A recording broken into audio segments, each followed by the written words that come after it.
Welcome, everybody. We've got a good one for you today. We've got Ben with Society Mortgage. What's up, Ben? Hey, how are you? Good, man. Good. Listen, the topic is how to buy a home in 2026, a beginner's guide for first time home buyers. But what you'll learn in this isn't just about buying a home for the first time. There are so many other pieces that you can apply to just the whole buying process. Ben, where do you want to start with this? I think that, you know, if people think they need a lot of money to close, they need to have perfect credit scores. I think that one thing I'd like to start out with is we can make the process, even if the credit score is not perfect, even if you don't have a ton of money in the bank or reserves or anything like that. I think that's one of the things I'd like to focus on, especially for first-time home buyers. All right, good. And then everyone else that's tuning in, let us know what city, what state, where are you coming in from? And if you want to throw in the weather, go right ahead. It's 80 degrees out here in Malibu. How about you, Ben? You're up north, Maine. What's the weather like? Yeah, Kennebunkport, Maine, not quite 80, but a nice 70 and sunny. So no complaints here. Dude, I like that. I like that a lot. I see Mike Elgin here, Marsha, what's up? Scott, Barbara, Gail, Linda, David, thanks for being here. Here's a little bit about Ben. Ben's been in here for a very long time, 17 years, and he's got a lot of experience in helping out in the process of buying, refinancing, and just the whole process in mortgages. But today, it's going to be about buying. Ben, you've got a really, really amazing background. Tell me one thing before we move on to the next slide. What's your favorite hobby? Because I see something there, but I want to know from you. What's your favorite hobby? It's gotta be probably playing golf. If I'm not working or spending time with, my wife and kids, I'm trying to get out on the golf course and have some fun and lower my handicap. Nice. I like it. I suck at golf, so I enjoy it, but I suck at it. So there's that. Ali, yes, this is recorded. It will be sent out to everyone watching and everyone who registered as well. All right, Ben. Let's take it to the next level. What do we got Yeah. here? Well, Society Mortgage, been in business over 30 years. Over 20,000 loans closed, 40 plus states. We actually do business in, I believe the count is at 47 states right now, plus Washington, D.C. So we almost have the entire U.S. covered, so we can help just about everybody. We have well over 100 team members and employees. I think that number might be a little bit outdated, but we got several different offices. Our main headquarters, where I'm typically located, is right outside of in Fort Lauderdale. So we've been doing this for a while.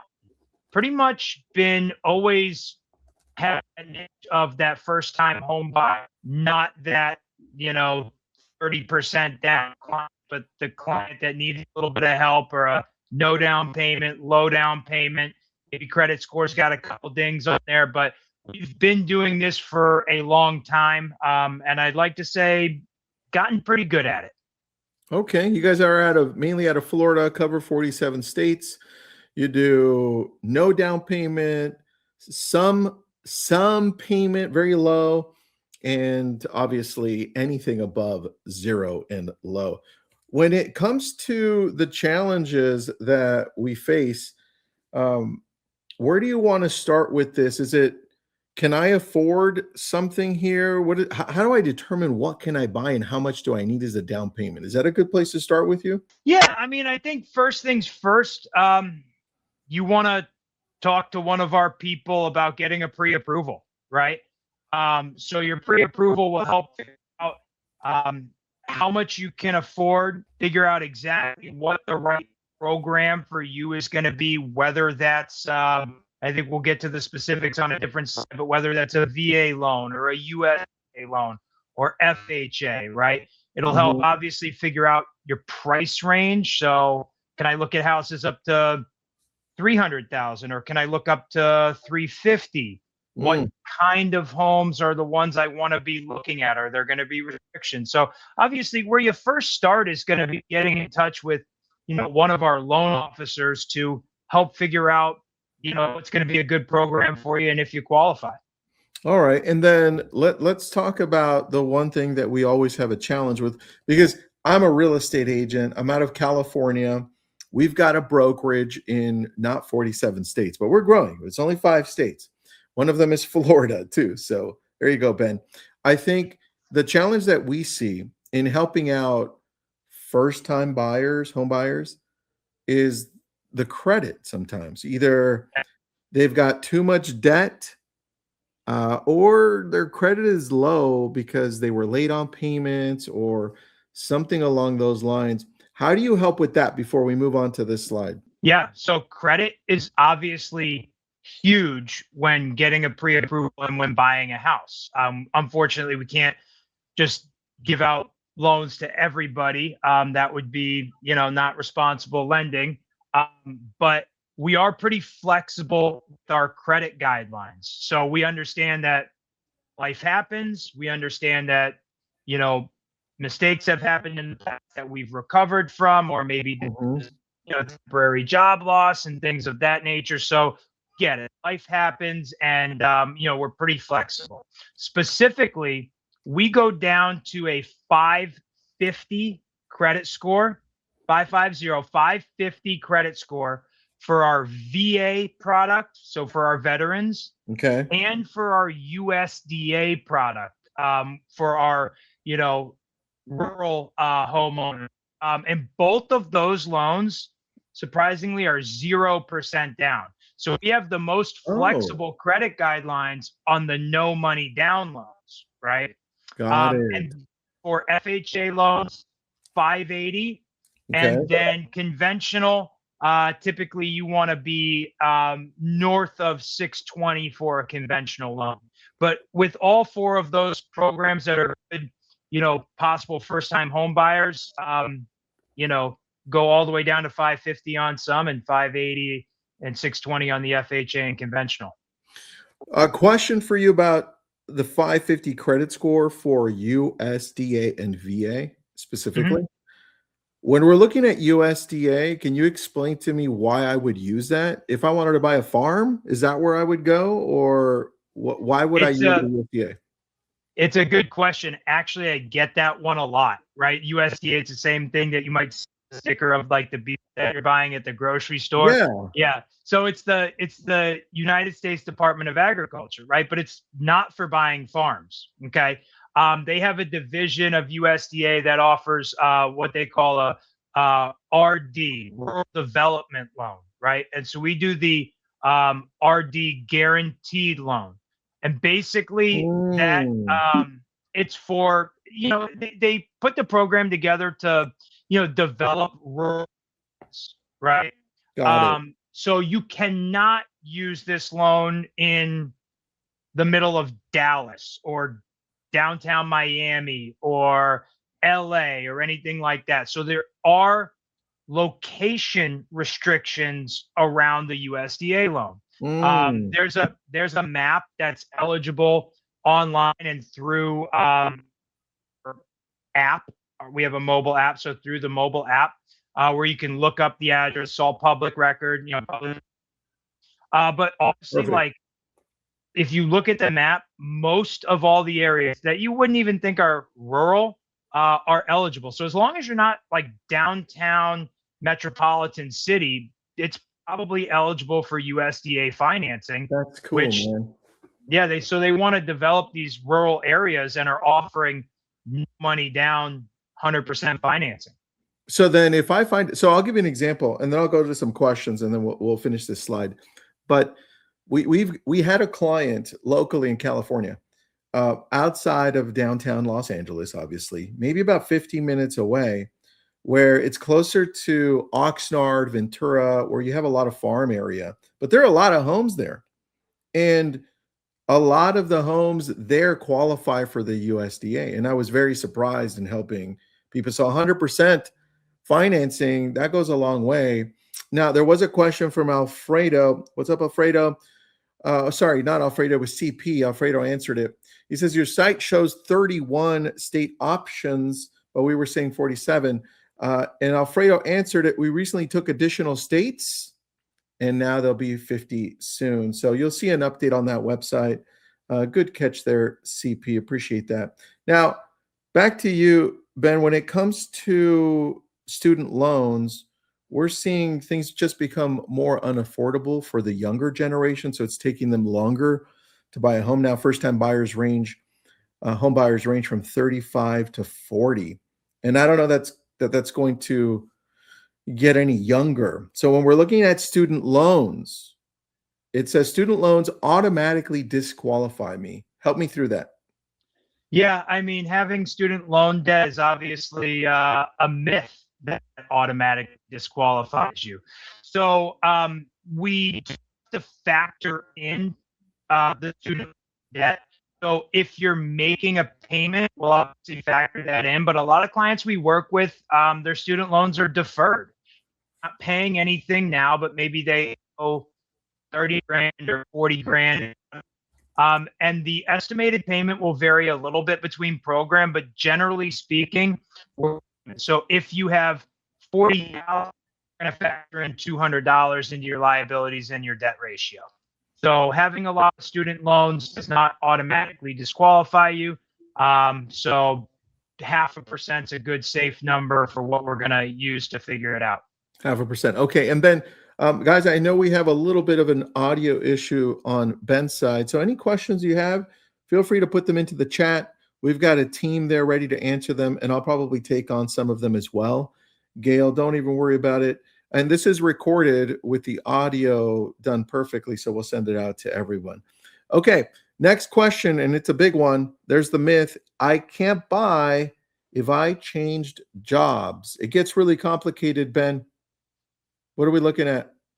So changing jobs, obviously we're going to look at a 2-year work history for most programs. Some of them, we can go down to a 1-year work history. So we are going to look at that, but changing jobs does not disqualify you, even if it's a different line of work, right? Okay. So if there are job gaps where you weren't working at all for more than 30 days, that also still be fine. We may require a letter of explanation explaining what's going on during that time. And knowing that like moving forward is going to be steady. What if I,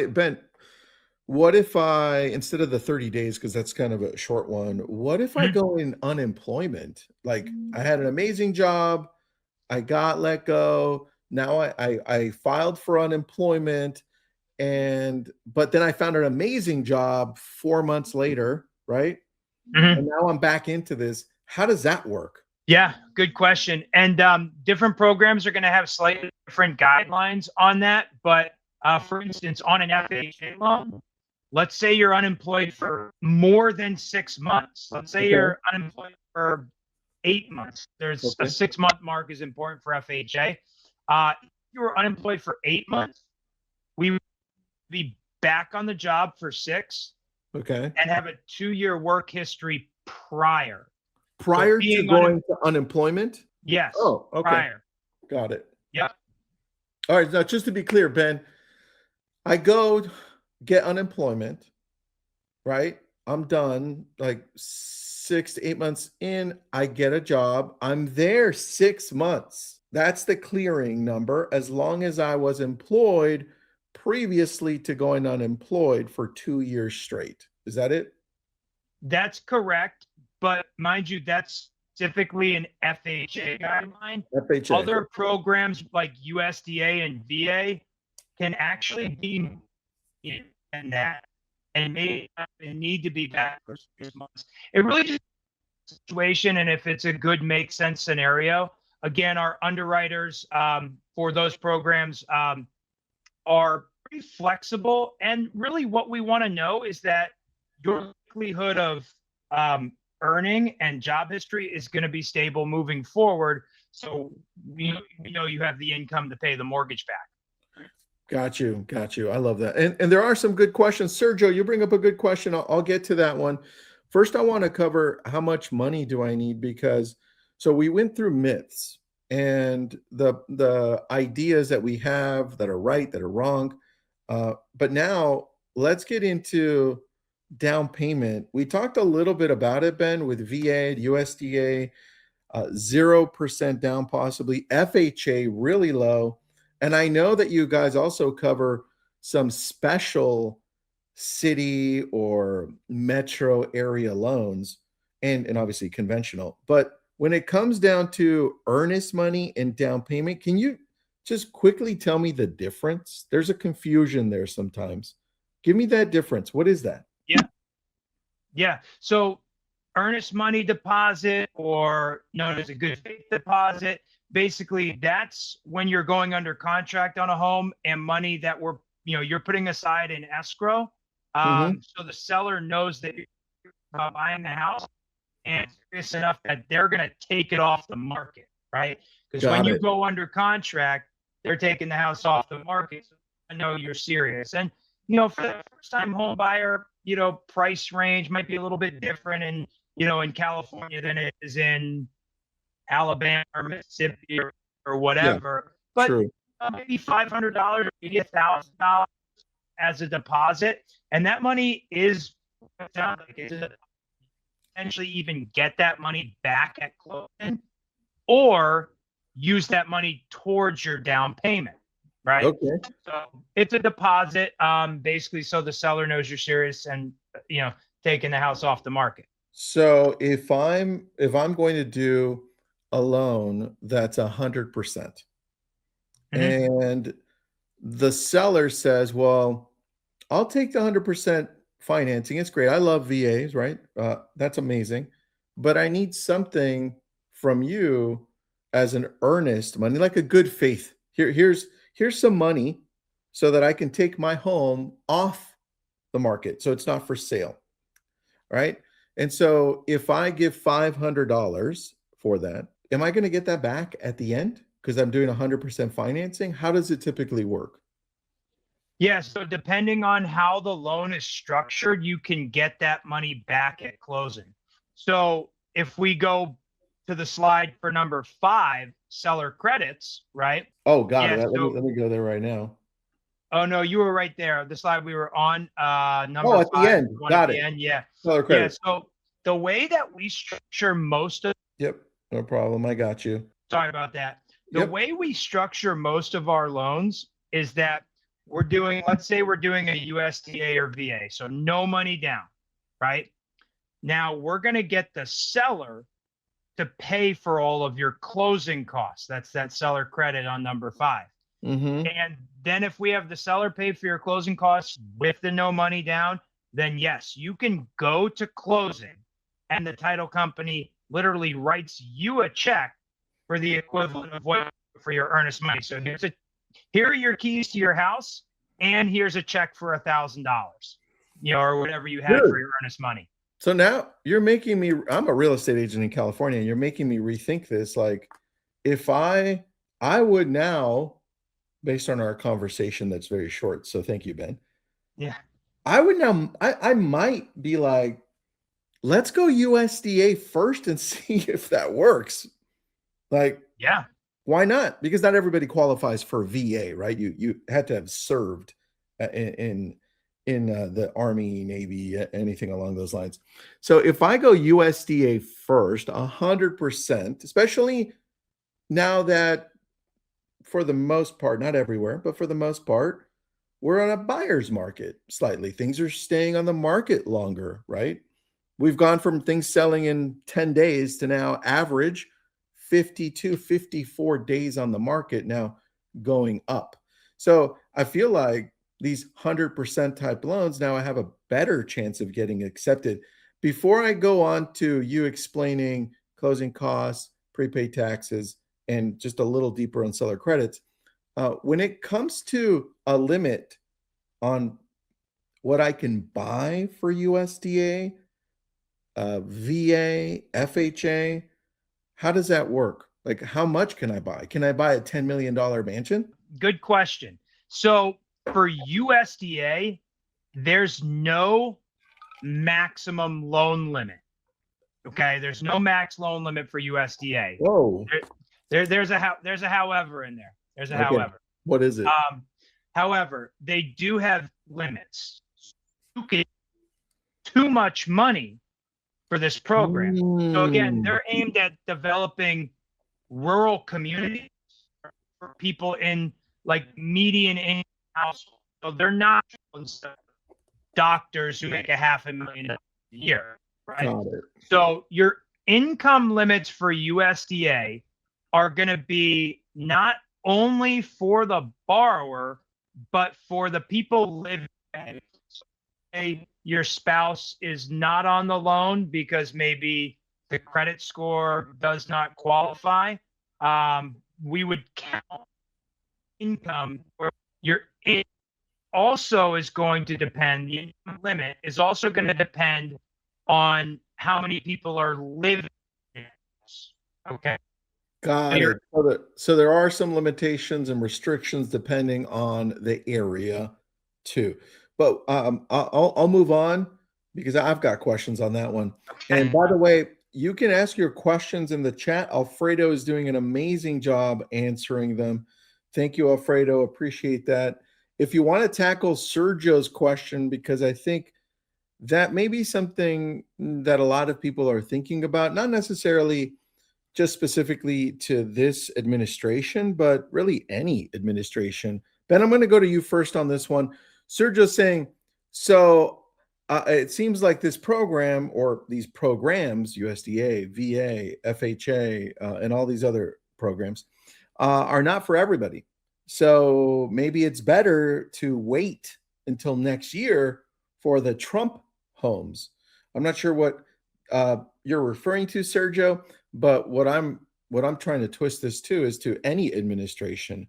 Ben, different administrations attempt to help out the housing industry in different ways. Is there anything that you've seen from the big beautiful bill or from what Trump's administration is doing now that's going to help housing? Yeah, it's a good question. I mean, through several administrations, there have been some things like I came in right after 2008. And a lot of people are underwater. So they did have some special programs. Like, I don't know if you remember, like the DU Refi Plus days and stuff like that, where you could go like 125% LTV on your refis. We could go down that for a while. Anyway, so there are some things that come out that are helpful going on in the market and depending on what that administration's goals are. But generally speaking, haven't seen a ton of really big blown out of the water things, whether it was, whether it was Trump, opposite ends and stuff like that. So I don't think that necessarily there's a big benefit or something that we're really waiting on with this administration. Yeah. There's been some good stuff for real estate investors as part of the bill, with tax breaks and things of that nature, but nothing that I think is super relatable to first-time home buyer financing. Perfect. I agree with you. In fact, Sergio or anybody else that wants to see some type of specifics for your area, I'd reach out to Ben. I know we're going to have a slide at the end, but I reach out to Ben and team, or just ask Alfredo how to reach out to them and say, hey, are there any local programs to me? And if you're in a metro area like LA, I'm in California, remember? So LA, San Francisco, San Diego, all these areas have different programs. And even the state has specific programs that help out first-time home buyers in an amazing way. I would reach out to Society Mortgage if you're really interested in that and ask, hey guys, what programs are there locally for me? And they'll guide you through those as well. All right, I'm going to move through closing costs and prepaid tax insurance. I'll bring it up in a little bit. Let's move on to this one, which we lightly touched on, just so that everyone has clarity. What are we looking at here, Ben? Yeah, so basically, these are going to be the four main programs that you'd look at as a first-time home buyer, depending on your location, your credit score situation, household income, things of that nature. FHA 580, 3.5% down. And we offer some down payment assistance programs for that as well.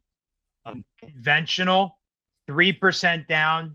Generally speaking, you want to have a little bit higher credit score for that. As you mentioned, we can sometimes couple these with some county or state programs in terms of a down payment assistance.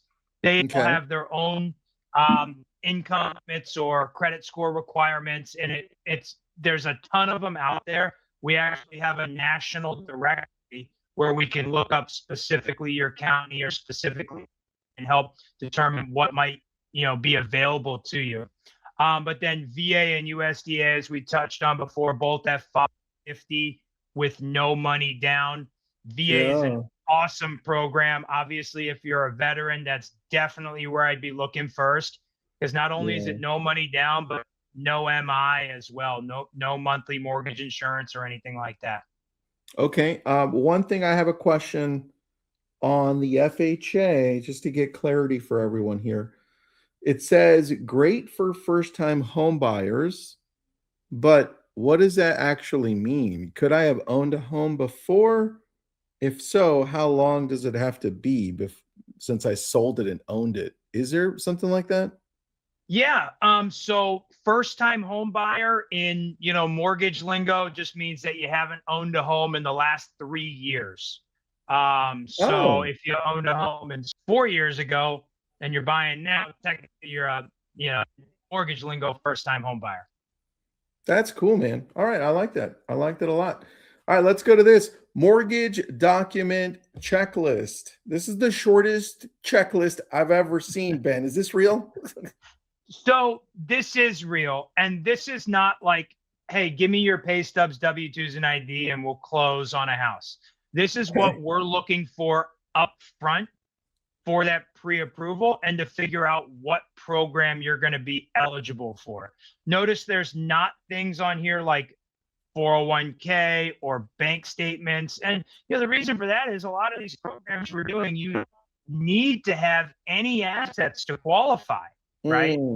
No money down, seller pay for your closing costs, get cash back at the table. And I don't have a reserve requirement. Like I don't need 3 months reserves or 6 months reserves on Oh, a that's a lot of good these one. programs. All right. Which one do you need the least amount of reserves for out of the ones that you showed? FHA, Um, USDA, VA, which? it there's no exact answer on this. A lot of the loans that we do, specifically with the no down payment, are not going to have any reserve requirements. Got it. Got it. All right. Down payment assistance, DPA. When it looks like you need help, where do you start with this financially, right? Besides going to, if you're buying your first home, and we've seen it, a lot of articles out there in Wall Street Journal and everywhere else that some first-time home buyers are going to down payment assistant to their family, right? But outside of their family, what programs are there? Where do we go with this? Yeah. So again, if we're doing like one of the no money down programs, you might not need any down payment assistance, but more likely if we're doing maybe FHA financing or conventional, that will basically look at all your local county, state programs, things like that. And let's just say you don't qualify for any of those, or there aren't any, which is not super likely. But if that's the case, we also have a national down payment assistance program. So any state, any county that we can pair with specifically the FHA loans. So an FHA down payment assistance national program is something that we provide. Okay. And then if anybody has questions on that, please reach out to Ben, ask Alfredo. We'll give you a link to reach out to everyone here closely to the end. What happens after I apply, Ben? Take me through this. Again, is it this easy? Well, this one's got 10 steps. So yeah, I mean, it is that easy. Basically, You do the application. We verify your credit. We verify your income. We set you up for the correct loan type for your scenario. And we issue a pre-approval that you can access directly through your mobile app on your phone, right? So you'll download our app, right? And there's a bunch of cool tools in there like mortgage calculators. You can look at that website I was talking about with the USDA eligibility. You can chat with us on there. You can access your pre-approval. You can track your loan process. So like one-stop shop, everything in the mobile app on your phone. Okay, I've got a question for between step 1 to step 2. Yep. How long is that process if I need to? Oh, Alfredo just answered it. 40 pre-approvals are issued within 24 to 48 hours. Very quick. Alfredo, thanks for reading my mind. I appreciate that. That's exactly what I was going to ask. And does it usually take, does it sometimes take longer? And if so, why would it take longer? It could potentially take longer. The most likely reason is there's a complicated scenario that maybe we need to have some more documentation on, or like, for instance, if somebody is, self-employed and we didn't get all the pages of the tax returns that we need, and we have to say, hey, stop, Tristan, we need all pages for the last 2 years of tax returns. And then we have to, ask for a little bit more documentation. That's probably the most common reason why it would take longer than that, 24, 48 hours. Got it. And then a question about pre-approvals in general. You're giving me a pre-approval after I applied.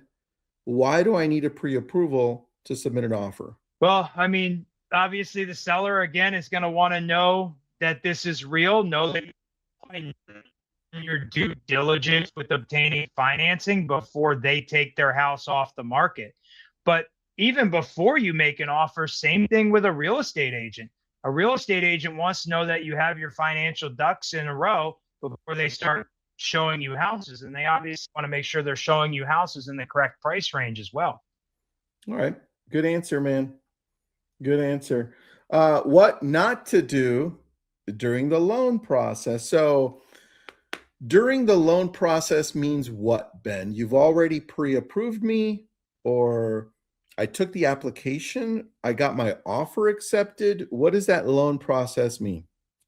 I think during the loan process really means all of it. So after the pre-approval, because if you go and open new debt, that could affect your pre-approval. If you change jobs, which, as we hinted on earlier, doesn't necessarily disqualify you, but maybe if you're going from a regular W-2 paying job to a 1099 job, that can, be problematic, or if your income's lower. So during the pre-approval process, it's not like, hey, if you make a cash deposit, now you're ineligible. It's more like, hey, before any of these things happen, like a job change or like a deposit that's not payroll, talk to your loan officer and discuss what could cause a bump in the road versus what's going to totally be fine. Obviously, things like missing payments on existing accounts, that's pretty much always going to be a no-no. You want to make sure you keep all your, your payment, your car stuff like that on time, or else that could affect closing on a house. Got it. So I shouldn't buy a new car. I shouldn't go out and buy furniture. I shouldn't go make any big purchases outside of what I normally do, shopping for groceries and stuff like that, right? I mean, I think that's for the most part true, but let's say you have to get a new car because your old one broke down. It doesn't mean take the bus to work every day. It means call your loan officer and discuss your scenario. It might be just acceptable to go out and get a new car. You're trading in the old one, like that. So some of these things, okay, but you want to have a conversation with your loan officer first. Perfect. All right. Trisha has got a question. Is this session recorded? Yes, it is recorded. We'll send it out to everyone watching and also everyone who registered. This way you can watch it. And if you have any questions, I want you to scan that QR code. In fact, I'm going to scan it too to see what the heck happens here. And then I'll let you know. So we can do this live. All right. I just scanned it and it looks like it's taking me to Society Mortgage buy your first home with low down payments. Start my pre-approval. So if I've got questions, guys, I'd fill this out and see my options. Got it. Perfect. What I'd recommend, if you have any questions before you fill this out, are there ways that we can reach out to you, Ben, Alfredo? How should we do that as well? Yeah, I mean, on the Society Mortgage website, if you go to like the contacts page, I think I'm one of the first. So from you can get my phone, my email, or directly apply. But yeah, bbangs@societymortgage.com is a good email as well. I like You can put it in the chat as well. B Banks. Yeah, I'm seeing you on here. Guidance from a team you can trust. You're one of the people that scrolls through too on the main website. I like that. Heck yeah. I like that. All right. Anything we missed that you're like, Tristan, I wanted to talk about this, but we didn't? I think it's also good to know for people listening out there that might have other, friends or family members or, real estate agents that they know is we specialize and we do a lot in that first time home buyer space, but we also do other type of financing for refinancing, or we do some, investor type deals or bank statement type programs. So we can handle pretty much anything, but this is one of our niches. Appreciate that, Ben. Thanks for doing this. Everyone, if you've got questions, visit the website, scan the QR code, and then everyone who was here and registered will get a copy of this. And if you're watching the replay, you can always reach out to us too. Visit that website, scan that QR code. Thanks, everybody. Thanks, Ben. Appreciate you. Thank you.